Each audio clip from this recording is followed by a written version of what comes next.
So we're going to switch gears a little bit. We talked about our undergraduate and graduate winners in the Use It consumer devices category. So we're going to flip over now to our second category, our Cure It category. Extremely excited about our next group. Excited about all the groups really, but excited about our next group. One, because they're our first and only non-MIT team in the history of the prize, since it's our first year as a national prize. And this year you can see there's some MIT family in our prize winners this year. So I'm so pleased to have our friends from Clemson University here, traveling from the deep south. This is like a cool spring day for them. Here we have two of our three members, Alex Devon and Kayla Gainey, talking to you about glucosense.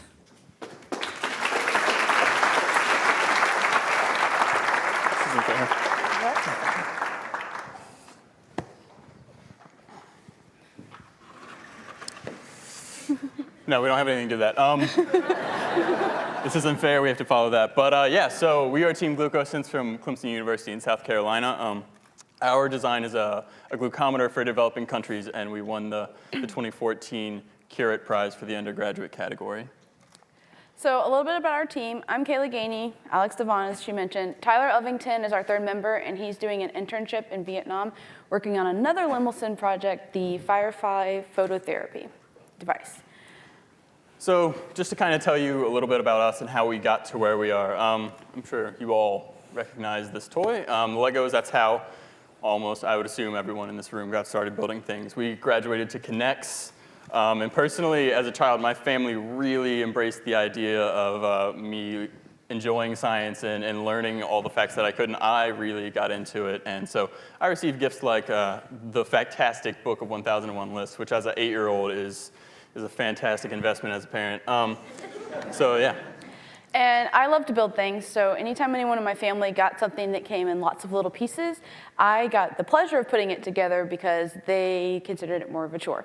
And I also am a type 1 diabetic, so I've been using glucometers since I was diagnosed at 2 years old, so this project is personal for me.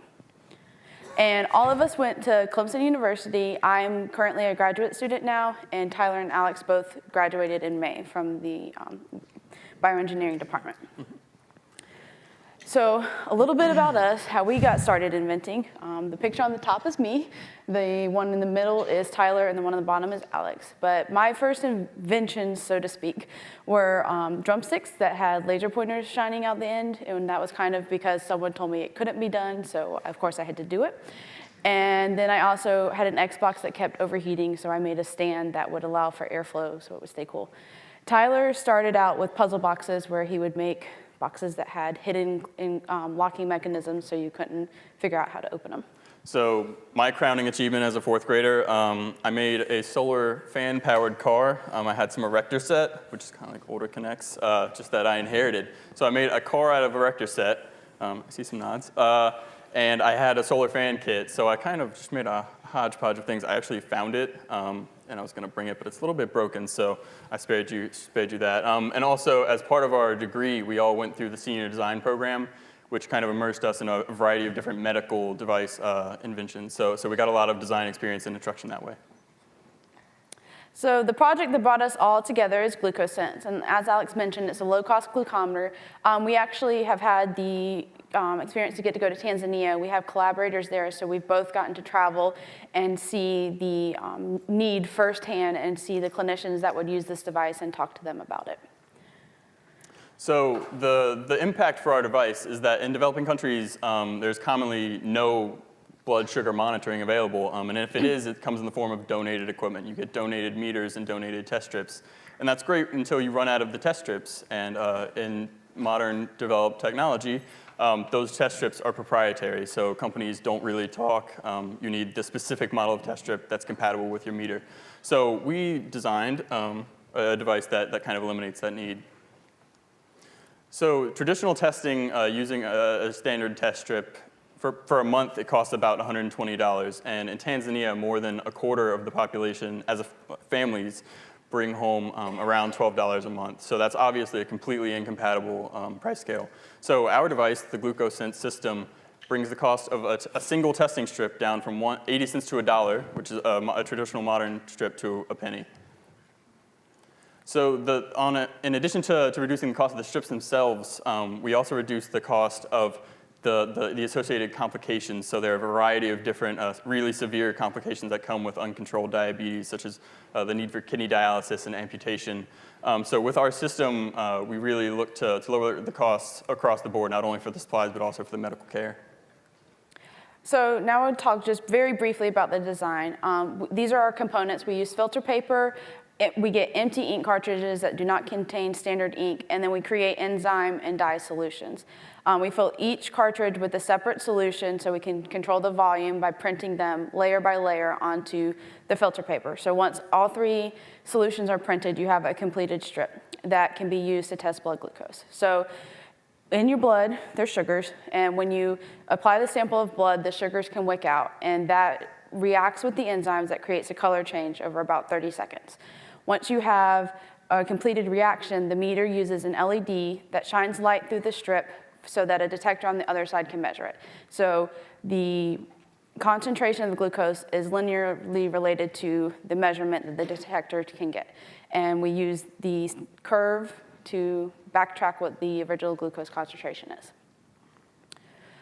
So the inspiration for this project specifically was that we wanted to help diabetics in developing countries, but we didn't want to just come up with a device and give it to them. We wanted to empower them to kind of take charge of their own healthcare. So we wanted the manufacturing to be such that they could do it in country, in resource poor settings, and not require specialized power supplies or fancy tools or extensive training.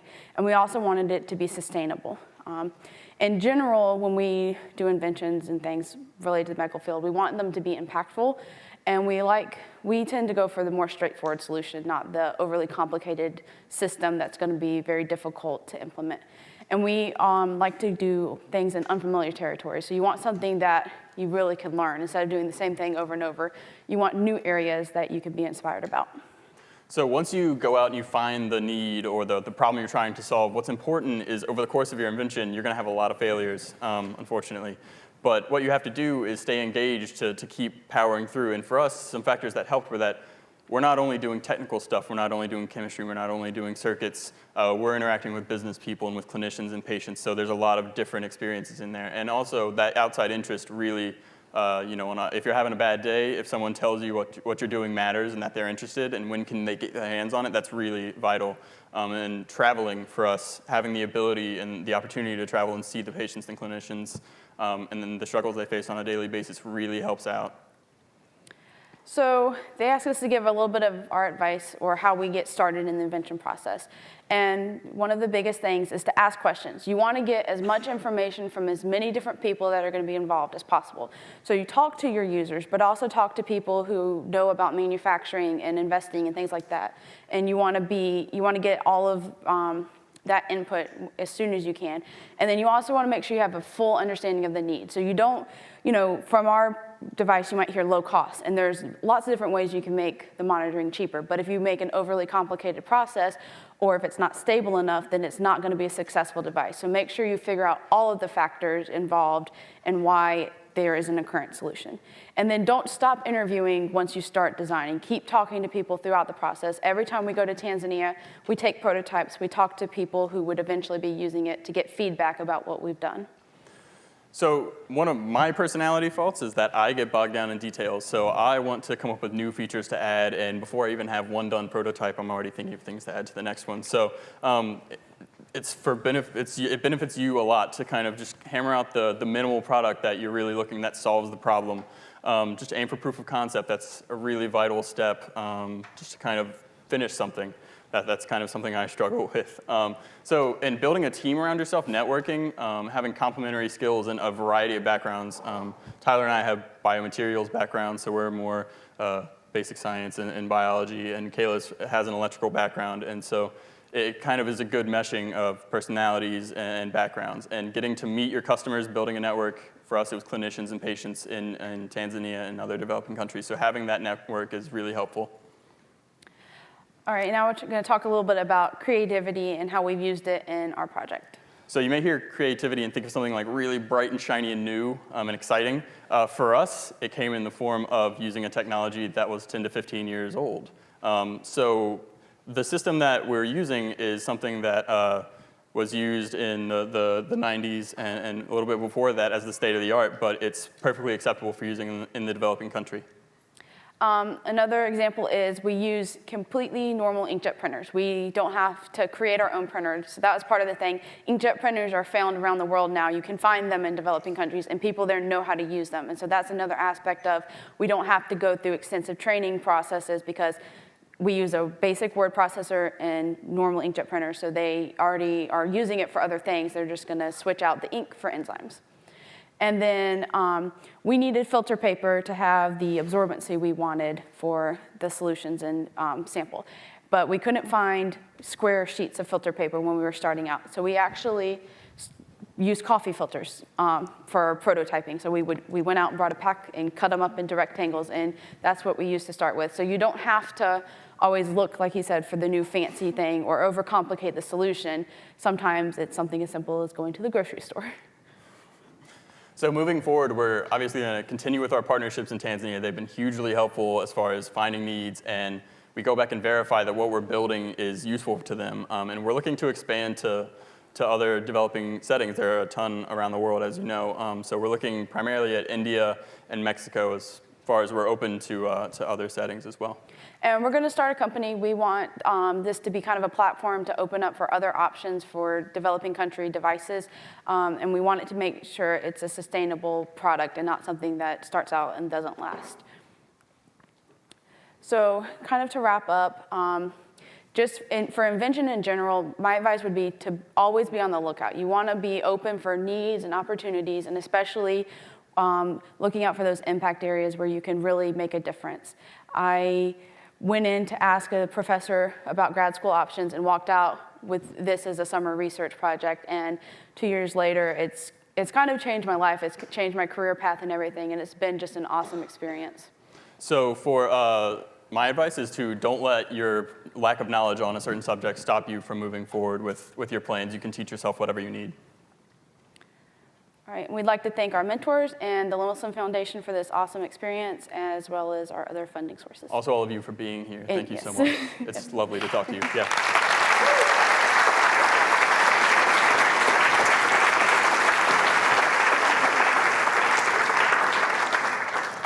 Excellent. So I know you're used to this now. We're going to take some questions. Oh, right here, please. I noticed a lot of your conversation was only in developing or third world countries. Are you also talking with any companies in the United States? And is there any negative feedback that you're getting from that? Because the cost of this is usually, they're not necessarily looking for cheaper unless it's financially beneficial for them. Because there's a lot of companies that are making a lot of money off of those test strips. So you're actually possibly potentially taking money out of their pocket in this country. So I just wondered if you had any experience with that at all, or if you're even looking at this country at this point. We are looking at this country. There is a market. We're from South Carolina. There's a pretty large population of uninsured diabetics there, as well as in other areas. So we're definitely considering that long term. The need is much more dire in developing countries, so that's our initial goal. As far as big companies here that already do this, we actually are looking to do a startup because we don't know how that interaction would work and whether or not they would be receptive or whether or not they would kind of want to license it to sit on the IP. So we want to do our own company. I hope it works well for you because they have a lot of money. Thank you. So if any of you in the audience have contacts after this session, we'd love to connect. So there was a hand in the back. How do you keep the enzyme from degrading, especially in warmer climates?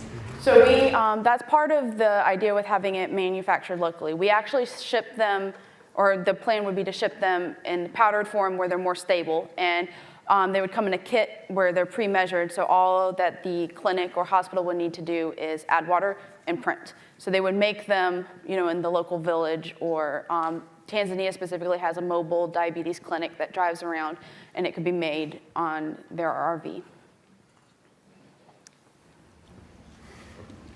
Guy behind you. What is the lifespan of these strips? What is the lifetime of the strips? So what we've seen so far is that once the in solution, the mixture that we use is about 6 to 8 weeks, but once it's printed onto the paper, it actually, once it dries out a little bit, it lasts slightly longer. And then go ahead. Can these strips be used with any meter, or do you manufacture your own meter?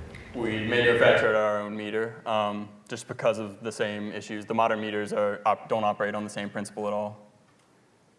Excellent. All the way in the back. Will you need a lot of licenses from the printer companies to run this company that you start? We actually get empty cartridges from like a third-party supplier. So as far as the printer is concerned, nothing has changed about it. It doesn't know you're printing enzyme. So. Secrets, yes. Does the consistency of the enzyme change between two different kinds of printers? Is the inconsistency, or does the consistency of the enzyme change by changing it between different printers? So we would have to investigate printers to sort of approve which ones could be used or not used. We print with the photo quality setting, which gives better coverage and more even displacement. But right now we work with one type of printer, but we would test a multitude. Last question. How sensitive is the process to the amount of enzyme that you put down? Because I can imagine controlling the droplets is a very difficult challenge. Usually it would be more sensitive, but our strips incorporate their own calibration side. So one side doesn't have all of the ingredients, so it doesn't change color. So it's self-calibrating, so it's a relative kind of measurement. And inkjet printers are surprisingly accurate with the amount that distribution each volume. If you look dot at a photo, is it's printed. that kind of resolution. If you have an enzyme sitting in a cartridge for 5 weeks, like you said, would be a shelf life, would it settle out and then there would be some issues with the droplet formation? So the protocol, they would print the full cartridge when they would just print a batch of strips and do it all at once. Great. Thank you all so much. Another Thank round you. of applause. Awesome job. Awesome job. You're good. You're good.